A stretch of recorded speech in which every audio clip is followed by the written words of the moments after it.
Hello and welcome to this class on stabilizer solutions from OESD. My name is Jordan and this is Carrie. Hi. And we're going to be your hosts over the next little bit of time as we take you through some of the unsung heroes in the world of stabilizer. Yeah. And so the purpose of this class is we're going to take you through not the essentials. We've got a different class on essential stabilizers, but we're going to take you through some of the more technique-based stabilizers, maybe a stabilizer that you haven't seen before, but show you some ways that these stabilizers have a practical application to make your life and your embroidery a little bit easier. We are going to be talking about three sort of categories today in the world of solutions for stabilizer. Specialty stabilizers, toppers, which is something we get a lot of questions about, and then some sort of extra peripheral things. So we're going to sort of break down in that way. And we're going to jump right into specialty stabilizers with kind of, I think, one of my new favorite stabilizers that we make. And like I said, we're getting right into it. So Hydrostick Tearaway. Yeah. So this is an oddball. This is a stabilizer that I really didn't appreciate, I think. And I think I can say that across the board. So imagine, and we've all been in this place, and we have a lot of sticky stabilizers. For sure. Where there's a paper backing and you tear it away. You're probably familiar with that. And you can float a towel or, something flat, cotton that doesn't have dimension. But if you try and do the same thing with, for example, a denim jacket, or we're going to show you a really cool example of a baseball cap in a little bit, the bulk of that item can easily pull it off that sticky stabilizer, right? It's gonna come unstuck. The hoop moves and then it's unstuck and you might say a bad word in your head. Hydrostick Tearaway is going to be your new best friend.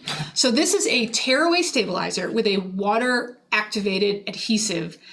And this adhesive, I don't know if it came from NASA or something, but it is a very sturdy adhesive. You can see here in the example of this denim jacket I was embroidering the collar of.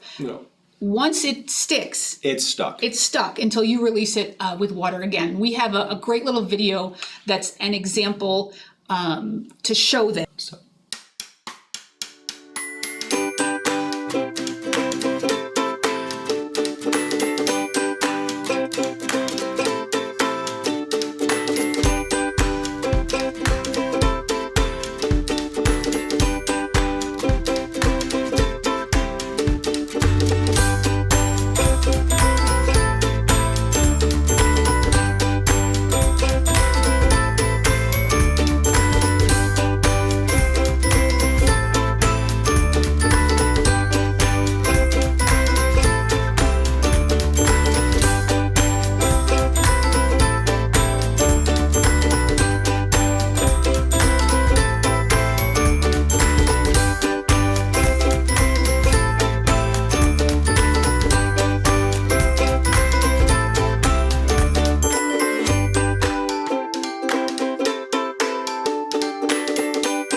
So yes, you can embroider on hats. Often these are done on machines with a free arm, that actually have a driver for embroidering on hats. But if you have an unstructured hat, meaning that the brim of the cap isn't, or I guess the top of the hat isn't structured, you're able to press that flat, and then using Hydrostick, you can actually stick it down so that you can embroider on it, which is really cool. Now, we used a design from our saltwater game fish collection, number 11164. So just a couple tips from us on using this stabilizer. So the first thing is you see up on the top, basically our bingo dauber up there. So the idea of this is a sponge with a water bottle. And the idea is you don't want to get your adhesive too sticky or too wet because then you have to wait longer for it to dry. Right. So you can also use just like a spray bottle, just like a quick misting will activate the adhesive. And then wait till it's fully dried before you start embroidering. Right. You're going to put your item down, wait for it to dry, and then just take a minute embroider. or two. Yeah, and you can tell if it's dry if you sort of gently try to pick the item up and it comes off. Yeah. Okay, so moving on to how we're actually going to, a couple other notes. So hats will have a sweatband, and you're going to want to tape that back. And so we'll use our tearaway tape for this. It keeps it out of the way, and it's a wonderful use for your tearaway tape. And then we take a ruler. I think this is a great tip. And we're going to flatten the brim. Now, some hats are coming with flattened brims now because that's kind of what all the cool kids are wearing. Yeah. But if you're like me and you still feel like your hat has to have a curve, a ruler will temporarily flatten it out while you'll embroider on it. Yeah, so that helps keep it from trying to pull up while it's drying. Yep. And then, of course, smoothing that hat out perfect, because if you stick it on there with a wrinkle in it, the wrinkle will be in your embroidery, of course. And then you can keep moving forward. Again, topper, we're going to get to that in a little bit, but topper is a wonderful thing to use to keep that design up on top of the hat. And then when we're done, you've got a beautiful hat just like this, ready to gift to someone who maybe the fisherman in your life, or just wear yourself. Yep. And you saw in the video, if you can't tear it away, sometimes you can tear it off. If you can't, if it's really, really, really stuck, just give it a mist, and that'll sort of release everything, and then you can tear away the remainder. Yep. Okay. But besides hats, there's some other really cool applications for this. So anything that you couldn't hoop or wouldn't stay stuck. So for example, a store-bought zipper pouch, we thought it'd be beautiful to put a monogram on this. So you're going to turn your zipper pouch inside out, and then do the same thing. Mist the stabilizer, Hydrostick, and put down your bag and then let it dry. And this, when you're doing things like this, these are things you do not walk away from, right? Like this is there's a little bit of, you're going to have to really pay attention because you need to hold the other side of it out of the way. So this is a intermediate skill, I would say. Sure. Very simple, just you have to pay a little more attention. Basting can help. Topper also, we're going to talk about in a bit. And then you're just going to stitch and turn right sides out. Ta-da. And ta-da. So that would be a tricky thing to do without a free arm embroidery machine otherwise. I challenge you all to go start looking around your sewing rooms, your house, and find all the things that you thought previously were unembroiderable. Yeah. And one last application for Hydrostick that I think is really great is onesies. So everyone has a baby in their life that wants, somebody, a mother or you want to put embroidery on. And Hydrostick is great for that because it's a tiny item that you're going to need to sort of make sure is out of the way, and this way it stays stuck. So in this case, you actually prep your onesie with a piece of poly mesh. So that's our cutaway soft stabilizer first. So you would fuse that onto the inside of where you're going to embroider so that it has the cutaway stabilizer, which it will need to support the stitches. Then you're going to stick it to the Hydrostick and essentially pull it up and out of the way. It is also helpful to use a template sheet for placement. Again, something we talk about a lot in other programs. Place with your placement tools and embroider. Hydrostick is just one of those things that once you sort of start thinking about, I think you'll use a whole lot. Yep. Yeah. It's a very unique, we work really hard with the coders that make this adhesive. I don't know any other stabilizer like it in the world. No. And so that's pretty fun for us. Yep. So, moving on to another favorite of ours is Fuse and Fleece. Yep. So, I spent a lot of years working in a quilt shop, so a place you all are very familiar with, and we sold a lot of a fusible fleece type product that was made for sewing. You'd sell it on a bolt, and it is for table runners and all sorts of things, but it isn't something that can hold up to embroidery on its own. That's a good point. Yep. This is a fusible fleece, but has the inner workings of a stabilizer. So it's not a big puffy batting or anything. It's just a really nice, thin, fleecy type of stabilizer that adds loft to embroidered items. So tote bags, table runners, placemats, all sorts of things like that. And mug rugs, which we are going to show you in just a second.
I don't know if you noticed the cameo, the expert press and point tool, got a little sneak peek in there, but very useful when you're turning those corners and you want to, rather than like a chopstick, which might come out the other side. Can't live without it. And so while we were watching that video, Carrie reminded me to tell all of you that all of these videos that you're seeing are independently on our YouTube channel, so you can come back and watch just those little pieces if you'd like to as well. Yeah, they're very useful. So quickly, Fusion Fleece, the keys are you're going to use a steam, I'm a steam fan always, but use a steam iron to bond the fleece to the back of the fabric. You saw we actually hooped it upside down, so that way when we the fusible side was up. So when we flipped everything around, it all it helped fuse everything in place. So you want to think about that. Make sure you don't fuse while you're embroidering in that case, because you don't want to fuse to the bed of your machine. Something to think about. Yeah. Maybe we've done that. And so it can be standalone stabilizer if you're doing quilting or mug rugs. It can also be layered if you're doing something super, super dense. So fuse and fleece, again, very useful for a lot of things. Another sort of specialty stabilizer, though I don't know if it really falls into stabilizer. So this is kind of one of those things that is on the edge of stabilizer and really awesome thing. Yep. So is fiberform. So fiberform is more of an interfacing that we're going to use in a lot of our freestanding applique projects. So if you've done our freestanding bowls, or if you've done our freestanding gift boxes, or anything that you need a lot of rigidity, fiberform is often brought in as as kind of a stiffener. It works. It does a really nice job to help hold structure. For example, this freestanding hot air balloon, and so this particular one, the fiberform is in the curved panels, and that provides a lot of rigidity so that your balloon stands up very nicely. Exactly. It also works really well. We recommend it in our freestanding applique rocket ship. So in this case, we're doing it is sometimes challenging to cut in place if there are intricate shapes because it is a little thicker and depending on your mobility and the sharpness of your scissors. Exactly. So we include the templates. So you would print your templates. Those are in the PDF that comes with the collection. Print them at 100% scale, temporarily fuse them to a piece of fiberform, trim, remove them, and then you can place them and embroider as per the instructions. Exactly. But the templates are a really good trick. Because if you didn't trim this, or if you try to trim this in place, most likely you're not going to get it perfectly up to the cut line, and you're going to have fiberform sticking through. And so that's why we really recommend for intricate cuts, pre-cut your fiberform. And for those more simple shapes, you can trim in place, but often we still recommend just go ahead and pre-cut it. It makes it a little bit simpler for everybody. Yep. It's the finished product because that's the super part. Cool. I love this rocket ship, one of my favorites. We're going to talk a little bit about some of our other, again, some of them are special stabilizers, some of them are more preparation materials. But they don't fall into other category. Yes. We're going to start with Fusible woven. Fusible woven is a game changer in embroidery. Best ever. For sure. It's not a stabilizer. Again, this is a preparation material. So it is a woven fabric. It has a permanent fusible adhesive on the back. And this is just, we embroider on quilting cottons all the time. And this is going to add some body, and this makes a huge difference in puckering. Some of our designs, we're working with a licensed artist, for example, with Laurel Birch. There's a ton of color going down, and we want to make sure that fabric doesn't pucker. So using Fusible woven makes a huge difference, and it comes in white and black, so that way you can try to prevent shadowing or match it close to the background of the fabric you're going to use. So let's see it in action.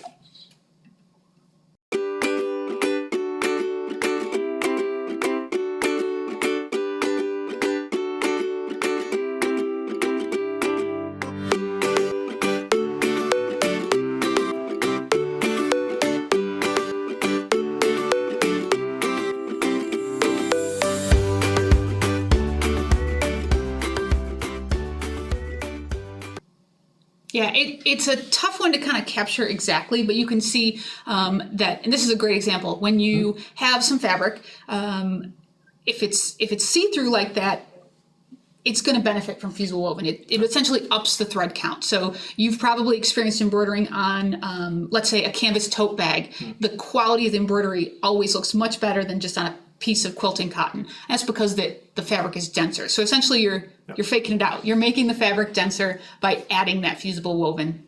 Also helps with shadowing. So if you're doing applique and you don't want the color behind the color to show through, Fusible woven will make a huge difference. You can just prep all your applique pieces.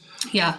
Also great for backing things that maybe would move or stretch, like lame or organza, flannel, satins. Also super great for t-shirt quilts. Again, another example of not embroidery use. So if you've ever made a t-shirt quilt, you know that you have to stabilize the shirt so it doesn't roll all up and get all wacky. Fusible woven is great for that, and it coming in black helps a lot as well. Next, we're going to talk about gentle touch.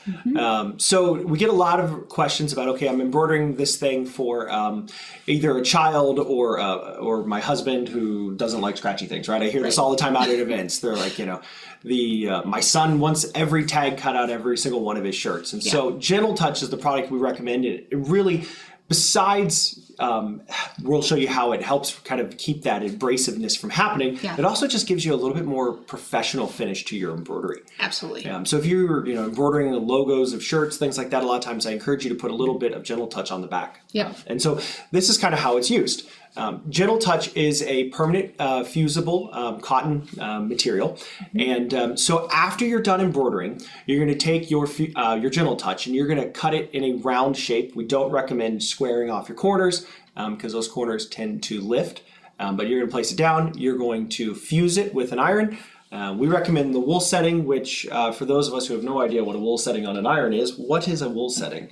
Is that low, medium, high? A scorcher? Yeah, I'm going to refer to. I don't. This is to put me on the spot. I don't know the temperature number, but on your iron it typically says wool somewhere. I'm going to go home and look at my iron. Okay. Yeah. I always go like to full blast and then down one notch because I figure that would make somebody happy. Well, again, the temperature recommendations are on the back of the label, so I think that's probably more accurate than. It's fair. Hey, at least I still iron. That is true. So, and then you're going to press that to the back when you're done, and voila. It's so you just need little pieces of this when you're, or depending on the size of the embroidery, you don't need like a hoop full of it. And that'll hold up during washing. For sure. I've done that on a lot of things. So we show it on embroidery, but a couple of the other things we do with it. So the tags, right? You can cut tags out, but it still leaves like that razor edge. For like the tag in the back of a shirt. Exactly. And so if you cut a little piece and you actually fuse it over the tag, you can encapsulate the tag, and you don't run the risk of when you try to take the tag out that you're going to rip the seam of the shirt as well. So just another idea for it too. Cool. Also great for backing items that you really just need a little bit of extra, but you don't want to change the drape. Gentle touch is very, very drapey. So again, organza, silk, and so it reduces the transparency, but it reduces but doesn't eliminate transparency. It just adds a little bit of extra something. And there's even more off-label uses, right? It's another great thing for mending. We're big on mending because we've all been there. And again, just a really soft product. So you can use it like you use Fusible woven, but with something that maybe is a knit or something a little bit softer. Yep, cool. Okay. Next up, we're going to talk about soft web. So if you do applique, you probably use Applique Fuse and Fix a lot, which is a great applique stabilizer. But we created soft web for a particular reason. So soft web is a double fusible, and it's an ultra fine stabilizer. The idea behind this is that if you've got appliques that have multiple layers, for example, you're not going to want to build up a lot of body in that applique. And so soft web, once you remove it off the paper, you'll see just how thin it really is, a web-like material. Also, it's so fine that you can hand quilt through it if you wanted to. It's also a temporary fuse. So this is a big difference. It's going to fuse the things down so you need to add sewing in with soft web. Fuse and Fix is a permanent adhesive, which is our other applique product. Soft web is something that is going to temporarily, essentially until you launder it, it will keep your item down. So if you're going to, wouldn't want to use it on a hem and then not sew it, unless you want a temporary, which temporary hems. And maybe for growing. Okay. Anyway, also great for cutting machines. That sort of thing. So we use it again in the onesie that we keep referring back to. This is that Aquatic Adventures 12803. And you can see here, essentially, we printed on a piece of the soft web, the mirrored template that it comes with the collection.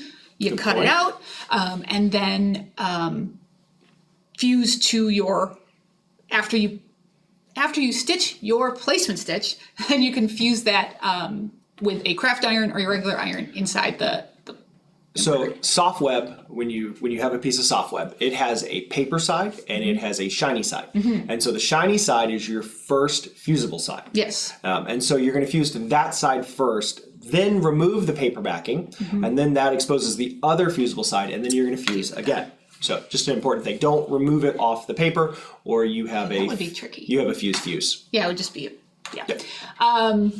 Again, stitch placement line, then you have your prepped piece, Yep. put it down, use your craft iron to tack it in place. And then because there is embroidery that happens after, Exactly.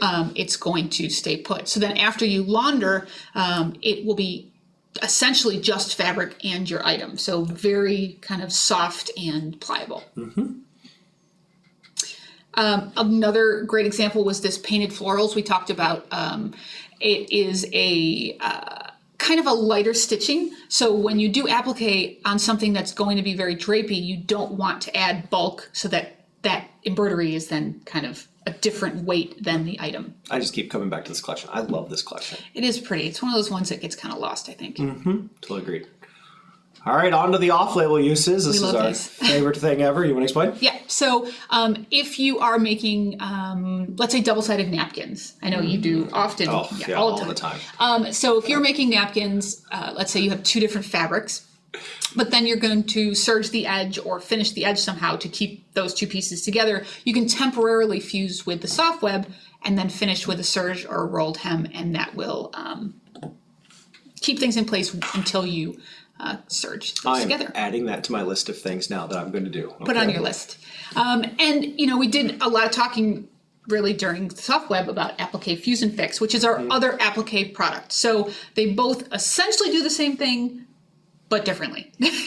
So Applique Fuse and Fix is one side is sticky. Yes. The other side is fusible, meaning it is not sticky until you iron it. You can stitch through it. It does not leave your applique feeling stiff. It's a little bit stiffer, thicker than soft web, and it is a permanent fuse, meaning that stick is sticking. Yeah. There we go. Technical term. Yes. And sized 8.5 by 11. So that way it can go through an inkjet printer. Of course, not a laser jet printer because laser jet printers use heat, and that gets exciting. Yeah, heat on an adhesive product, bad. Yeah, it was funny, you know, Office, all your printers are laser jets. Yeah. So we actually had to buy we bought ourselves an inkjet printer. That way we can print all of our templates and things because we don't want somebody to run it through one of the laser jets. No. So, Bad anyway. news. So same thing, mirrored templates. And so a lot of our newer collections are going to have the templates already mirrored for you. Some of the older ones don't, but that's just a printer setting you can change to mirror it. And then we're going to fuse it to the back of the fabric. We're going to trim on the edge of that template. So by printing a template, it just makes it nice and easy for us to cut that out right. And when you're cutting your template, I always recommend that you try to cut right on that black template line. Yeah. Don't cut to the outside or the inside of it. Try to cut right on the line. And then you're going to remove the paper. You're going to stick that piece of fabric down. There's a big difference between Fuse and huge difference. soft web and Fuse and Fix is that it's a sticker, essentially. So because it's sticky, you can place it if it needs to move. You can replace it. And so if there's wind in your sewing room or you need to walk away, it's going to stay put until you embroider it down. Well, maybe you got the ceiling fan on or the window open. Yeah. Sure. And so then, again, we'll recommend Stitch 2.0 as our topper. That is our water-soluble topper, which is, again, just going to help make that embroidery look a little bit more professional, too. Yeah, we'll talk about that in a second. Yeah. Now, I think we should talk about Aquamesh Plus. Okay. So if you're a fan of freestanding lace, you've used Aquamesh. That's our water-soluble mesh water-soluble mesh stabilizer. There you go. Aquamesh Plus is that same stabilizer with a special adhesive. Anytime you see the word plus in OESD stabilizer lingo, that means that it is a pressure activated, water deactivated adhesive. And this is really cool stuff. So again, it's going to rinse out just like Aquamesh with that warm running water. And this also comes, a little secret, our wash away tape is Aquamesh Plus cut down into tape size. Giving away trade secrets. It's okay. So anyway, it's really, really cool stuff because you're gonna have that paper just like maybe you've used Stable Stick, Ultra Clean and Tear Plus or Stable Stick, where it's got that paper, and you're gonna actually score it. You're gonna remove the paper. It's gonna expose the adhesive. So far, we're just kind of doing things like Stable Stick, right? Yep. The difference is that when we're all done, we're actually able to remove all of the stabilizer. So it's great when you're doing freestanding applique like this. This is kind of a tip that I think is great. So in this case, this is from our Sugar Chalet. And cutting that window piece out you can see where the little black abyss hole is there, can be kind of tricky because you know, in theory, you want to be really careful that you don't cut through the stabilizer and this whole thing. I'm giving you permission, we're giving you permission to cut that all the way out, cut right through the stabilizer. And because you can do a couple of things, you can then cover that hole before you go into the next step with either a piece of Aquamesh Plus, you would take the paper backing off and cover it right over the top, or some wash away tape and keep embroidering. And it sort of feels wrong to put it on the top because you're like, well, then you'll see it, except it's going to wash away, so it doesn't matter. So it lets you relax a little bit when doing more intricate cutting on stabilizers, because you could use this in any case where you are needing to patch something that's going to get laundered. So that's one of my favorite tips. So I do keep pieces of Aquamesh Plus that are a decent size for patching. Yep. Plus, it is one of the more expensive stabilizers. So anything you can use it all up is good. But yeah, for sure. Really quick before we move on to the next, to finish that project up and some other things, another great use for Aquamesh Plus is embroidering on anything that is a pain to embroider. Slippery. Sure. I know when you're making all of your scarves. Really, this is like bust on Jordan. Yeah, I know. I'm sorry. It feels great. Right. Aquamesh Plus is great. Hey, some of us are just happy to do tea towels and pillows, okay? It's true. But if you wanted to embark on a pashmina, which we hear a lot about, how do you embroider on something like that? Hoop your Aquamesh Plus. Essentially, you're going to apply the Aquamesh Plus, peel the backing off, and you apply it to the whole end of the scarf. Yes. Right? So take a piece that's yay big and apply it to the back as seen there. Make yourself a center line, and then you're going to just embroider, rehooping as you go. Yep. And sometimes, depending on how soft or flimsy that scarf is, you'll actually sandwich it between two pieces. Yeah, that's a good point. And then when you rinse, it's basically the same on both sides. In this case, you'd want to match your thread on the top and bottom so that it looks just as nice from the back as the front. Exactly. Pretty cool stuff. So to finish up our project from earlier, let's wrap up. We're going to talk a little bit about Fusion Seal, which is another fantastic product that we're going to show you a video about really quickly, and then we will kind of come tie up the mobile project.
All right, just for the record, that is my favorite way to embroider on a onesie. Just stick it to it. Yeah.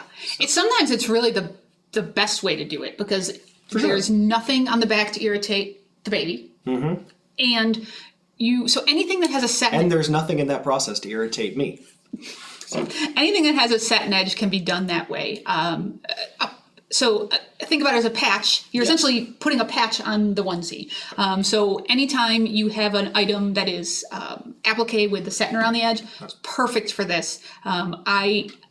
Fuse and seal is the most handy thing. I use it for lots of things, not just, again, in embroidery, just for gluing things just to around things. The house. I do. Sticking things around the house. I had something that was pulling up. I think it was a box, like a decorative box, and the cover was pulling up. And it's just good. Yeah. So we showed you a bunch of different uses, and maybe some things that are a little outside of the box. Like for example, right onto the metal bucket. Mm-hmm. So as long as the surface can take the heat, you can stick it to it. Yeah. Another one where this is super useful, and I think this comes up in a little bit, but if you've ever been given a badge from Awanas or Boy Scouts or Girl Scouts and you've been asked to stick it to something or sew it to something, this is even quicker. You just trace your badge with your fuse and seal, cut it out, and then stick it to it. Yeah. And it saves you the time of actually having to break out your sewing machine. And also, if you can't sew it on, like on a sleeve, if you don't have a free arm embroidery machine, it's almost impossible. I've tried to do it, and that's the perfect way to do that. And as long as you can get a nice, good heat seal, it's not going anywhere. And so another thing, for example, the shoes, right?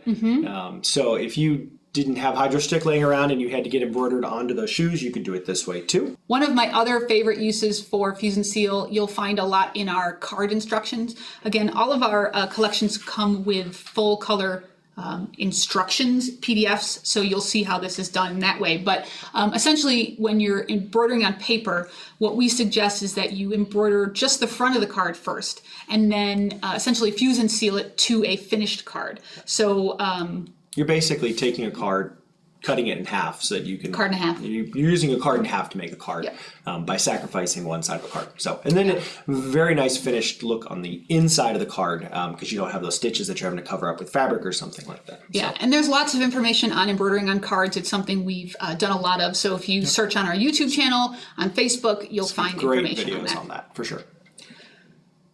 We essentially have 3 different types of topper in the world of OESD. And are we going to talk about them all? Yeah. All right. It would be kind of sad if we left one out. Wouldn't that be? Yeah. So what does a topper do? Yeah. So topper sits on top of your embroidery. Does it? I know, right? Who would have guessed? But the point of it is that it is a little bit of resistance when it's making a stitch, it's trying to pull that top thread through. And this is helping to keep the thread up on top of whatever you're embroidering on. Yep. And so it's going to make sure that your edges are a lot cleaner on your satin stitches. It's going to keep them more even. And it makes a massive difference in the look of your embroidery. And you don't have to take my word for it. You can test this for yourself. Stitch an embroidery design and then stitch the same design again, but use topper and just kind of look for yourself at the difference in that embroidery design. After that, you will be a topper convert, and that's all you'll use. You have a couple options. Stitch tool, a wash away topper is by far the most used topper. With this, you're going to cut a little piece out that's large enough to cover the embroidered area that you're going to embroider, and then you're going to tape that down with some tearaway or wash away tape, and then you're going to embroider over it. You don't have to hoop this, that would just waste it. And some nice things about Stitch 2.0, so this is our wash away topper because it has H2O, which is water, the way it's removed, but this also has a textured finish, so it doesn't stick to itself. If we're, or your foot. Or your embroidery foot, right? If you're familiar with the texture of cling wrap, right? It's kind of a pain. And so we worked really hard to make sure this embossed finish doesn't stick to anything. So that way, once you put it down in your design, it's going to stay there. Yeah. And so again, that's going to keep stitches from sinking into your project. And we're going to show you a quick video on our Stitch 2.0.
I just want to say thank you again for that ducky robe you made me. It was very nice of you. I'm sure that your wife loves it when you wear your ducky robe at home. So again, you've seen the instructions on how to use Stitch 2.0, but again, it's just you're not gonna hoop this. Just put it right over the design. Yeah, and it's great for the robe is really a great example. We do use it on lots of things, like on the hat. It's like flashback to our fishy hat. Throwback, yeah. But on things with puffy like nap is really kind of a must-have, because you've probably experienced where you're embroidering and the stitches just get lost in that nap. This keeps everything really smooth. Just as a kind of a totally side note, it just I was embroidering the other day on the denim jacket actually that you saw earlier, and you know how on a denim jacket there's seams. Obviously, you know that. There's I heard you breaking needles. Well, let me tell you how I solved that problem. Okay, tell me. What was happening is my foot was getting caught on the seam. So my foot was traveling and getting caught underneath kind of that flat fell seam on the back. I said, well, I know my machine can physically embroider through this, but what's happening?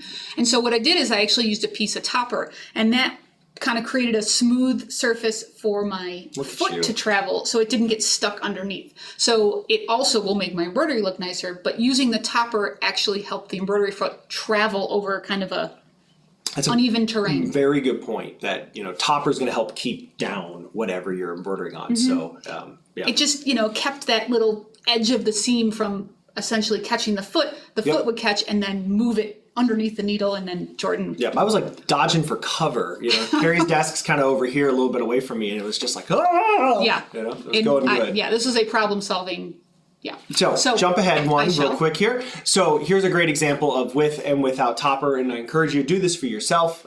We didn't alter any settings or do anything. This is literally the difference in using topper or not. Yeah. So there are some times when you don't want to use a wash away topper. Sometimes you need a heat away topper. And if you've been sewing with or embroidering with OESD stabilizer for a long time, you know that this is relatively new for us. In the world of heat away toppers, there were only a couple options. There essentially was there was toppers that kind of, when you heat them up, they stick to themselves and the things, and they make like these little like gum drops all over your project, and that stinks. We don't like that stuff. The other version was a heat away that basically disintegrated when it was hit with heat, but if you were embroidering on light colored fabrics, it would leave a residue. And so that wasn't great either. And so for the longest time, we didn't have a heat away. And so working with, this actually comes out of Germany, but with this mill, this product is perfect because when you hit it with an iron, it doesn't stick to your project. It balls to itself, and then you can just brush it away. No residue. It's the perfect heat away stabilizer. Yeah. It's an example of, we don't bring stabilizer in or topper just because it's trendy or it's what's happening. Yep. If it's not going to be great product, I don't want to sell something that's not great. So, we wait until we find a really great product to share with you guys. This is a great example of that. I use Heat to Go. I've actually transitioned to using this most of the time. Yeah. And the reason being, when we embroider here at the office, a lot of times we aren't going to launder the item, right? We're making samples for you or for events and that sort of thing. And the Stitch 2.0 is fabulous, but you have to use water to get rid of it. And the Heat to Go, I can just kind of hit with an iron. So often I'll use that here. It's also permanent, meaning it's not going to go away when you launder it. So if you have something that you want to make sure the fuzz or the nap stays down forever, use the Heat to Go, because it's not going to go away when you wash it. It literally only goes away when you touch it with an iron. Yep. The dryer's not hot enough. Steam isn't going to do it. You have to take the tip of your iron, a little craft iron, and it has to touch it for it to go away. That's a good thing, because then it stays where you don't want it. But you need to make sure that the fabric that you're using it on can tolerate being touched with an iron.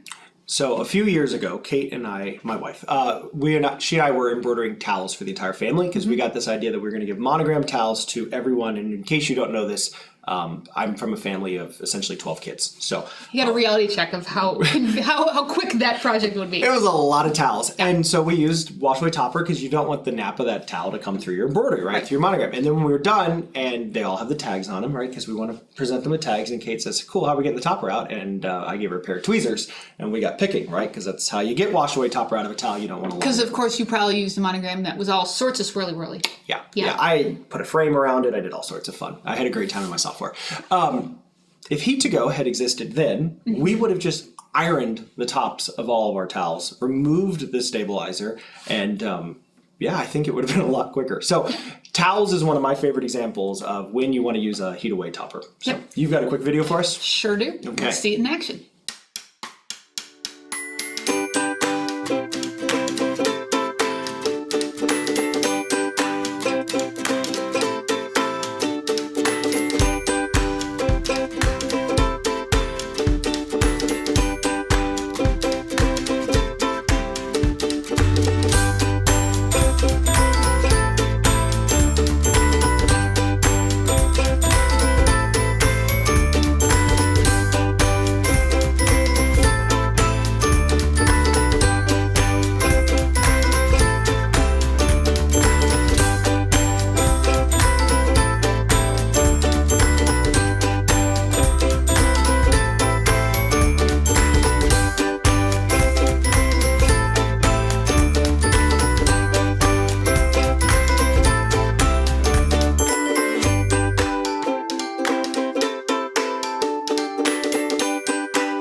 So there it was. The blanket's a great example because, again, sort of like your towel example, that would, in our imaginary sample, it would have been a gift for someone that you wouldn't necessarily want to launder.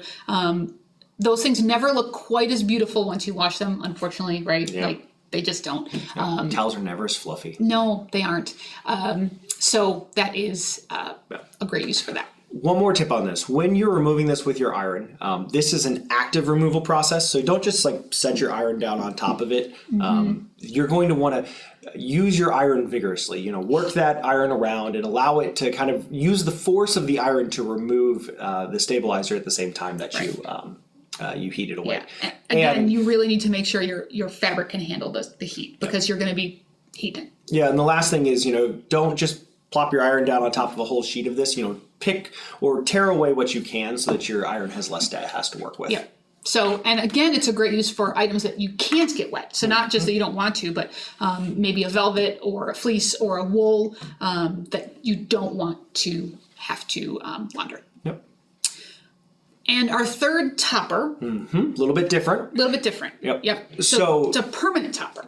It is. Now, this also is a little bit new. So if you've used our top cover before, you knew that it came in white and black and beige. But we got a lot of requests for other colors so you could match closer to your embroidery. And so now we really have the variety pack of the rainbow of different top cover colors. And so we're going to watch a quick video. We want to explain how this is used through video, and then we'll answer any questions that remain after that. Yep.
It's a perfect example. Yeah, I know it's using white, which is less exciting since we just talked about color, but this is the best example that we could come up with because it's so obvious here. And nobody likes dirty polar bears. No, I mean, it's just maybe blend in better, but the top cover just gives that white a pop.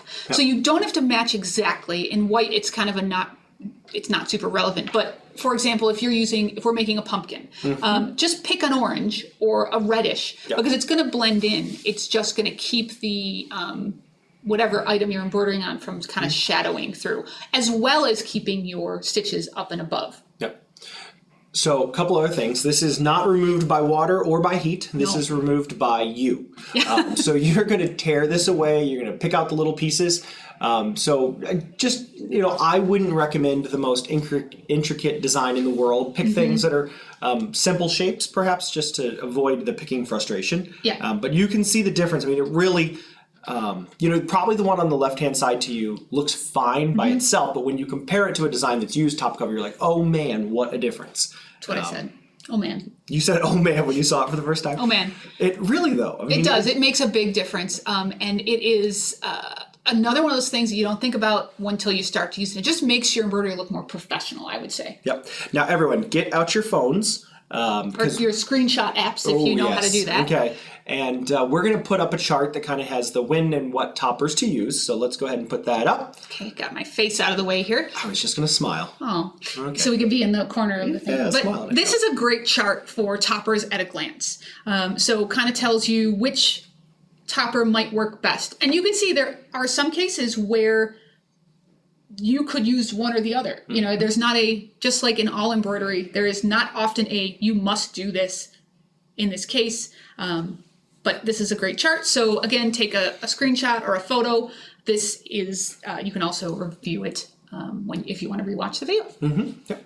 So thank you for taking the time to watch this. I hope you've learned something, maybe enjoyed some of our friendly banter or a joke or two. Or one of our puns. But if anything, I just hope you had some entertainment, right? Yep. That's why we do this, to make great gifts for other people and just to have some fun with our hobby. Yeah, so we're very lucky. On behalf of the entire OESD team who gets to do this for a living, thanks to you, and Carrie and myself, just wanted to say thank you again and happy stitching.